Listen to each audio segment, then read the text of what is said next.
প্রস্তুতি না থাকে তো এর চাইতে দুঃখের বিষয় আর কিছু হতে পারে না। পরে আপনার কি প্রস্তুতি আছে? পৃথিবীর প্রত্যেকটা গুরুত্বপূর্ণ কাজের জন্য আগে প্রস্তুতি নিতে হয়। পৃথিবীর প্রত্যেকটা গুরুত্বপূর্ণ কাজের আগে আমরা প্রস্তুতি নেই। যার প্রস্তুতি যত সুন্দর হয় কাজটা তত সুন্দর হয়। কাজ করার আগে প্রস্তুতি নিতে হয়। আমাদের একজন ইমানদার মুসলমানের জন্য রমাদানের চেয়ে গুরুত্বপূর্ণ কোনো বিষয় হতে পারে না। যারা তাকওয়াবান ইমানদার, রমাদান আসছে শুনলেই তাদের পরিচয় আনন্দের ঝড় শুরু হয়ে যায়। ঠিক কিনা? আল্লাহুম্মা বারিক লানা ফি রজব ওয়া শাবান ওয়া বাল্লিগনা রমাদান। দোয়া করে মানে কি?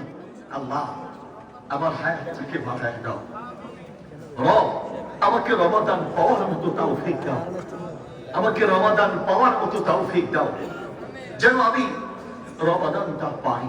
কোন কোন ইতিহাসবিদ বলেন সাহাবী এবং তাবিঈদের অনেকেই রমাদান শেষ হওয়ার পরে 6 মাস পর্যন্ত দোয়া করে, আল্লাহ আমার রমাদানের আমলগুলোকে কবুল করো। আর বাকি 6 মাস, তার মানে রমাদান শুরু হওয়ার 5-6 মাস আগ থেকেই দোয়া করে, মালিক আমাকে তুমি রমাদান পাওয়ার মতো হায়াত বাড়ায় দাও, নেক হায়াত বাড়িয়ে দাও যাতে করে আমি রমাদান পাই। আল্লাহু আকবার।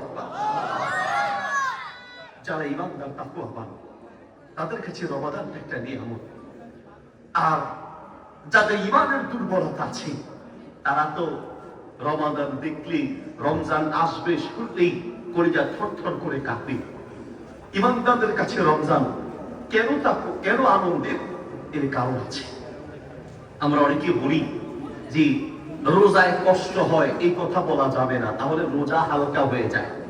রোজায় কষ্ট হয়, এই কষ্টের কারণে যাদের ইমানের দুর্বলতা আছে তারা রমাদান বা রোজার কথা শুনতে কষ্ট পায়, আর ইমানদাররা কষ্ট পায় না। কারণটা কি? রোজায় কষ্ট হয় এই কথা সত্য। আমাদের গ্রামের মানুষের কাছে একটা কথা প্রচলিত আছে কি, যে যদি রোজায় কষ্ট হয় এই কথা বলা হয় তাহলে রোজা হালকা হয়ে যাবে। তা আমি বলি রোজা হালকা হলে তো ভালো, ওজন একটু কমলো, অসুবিধা কি? রোজা হালকা হয় এই কথা ঠিক নয়, রোজায় কষ্ট হয় এই কথাই সত্য। ওমর রাদিয়াল্লাহু আনহু বলেন যে আমরা রোজার কষ্টে মাঝে মাঝে মাথায় পানি দিতাম। প্রচন্ড গরম যদি হয়, রোজায় কষ্ট হয়, আপনি শরীর ভিজাতে পারবেন, মাথায় পানি দিতে পারবেন, অসুবিধা নাই।